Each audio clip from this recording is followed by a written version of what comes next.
মতো হিম্মত সরকারের নাই।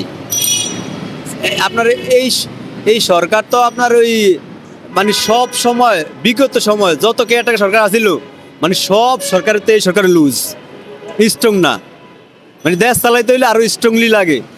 শুধু সৎ দেয়া দেশ চলে না, আর এই নোবেল প্রাইজ দেয়া দেশ চলে না।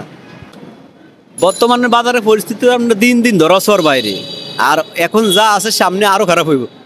ঠিক আছে, সিন্ডিকেট তো ভাঙতে পারে না, সিন্ডিকেট ভাঙার মতো আপনার হিম্মতি সরকারের নাই। ঠিক আছে, এই সরকার হচ্ছে লুজ।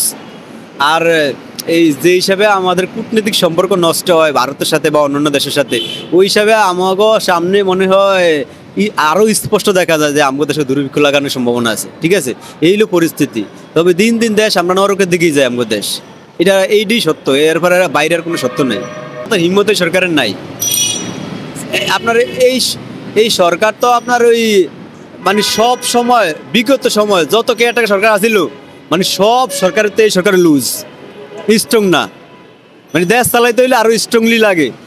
শুধু সৎ দেয়া দেশ চলে না, আর এই নোবেল প্রাইজ দেয়া দেশ চলে না। ঠিক আছে, আপনি কি মনে করেন যে হাসিনার আমলে থাকা অবস্থা আপনারা জিনিসপত্র অনেকে কম দামে কিনে খেয়েছেন?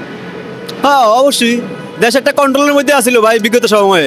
আপনি একেবারে যতই মানে যাই কন, মানে একটা কথা একদম মানুন লাগবো, আগের সে মানে বর্তমানে খারাপ আছে। এরপরে হয়তো নির্বাচনের ক্ষমতা যে আইয়ে হয়তো ভালো হইব, হ্যাঁ, কিন্তু অন ভালো না।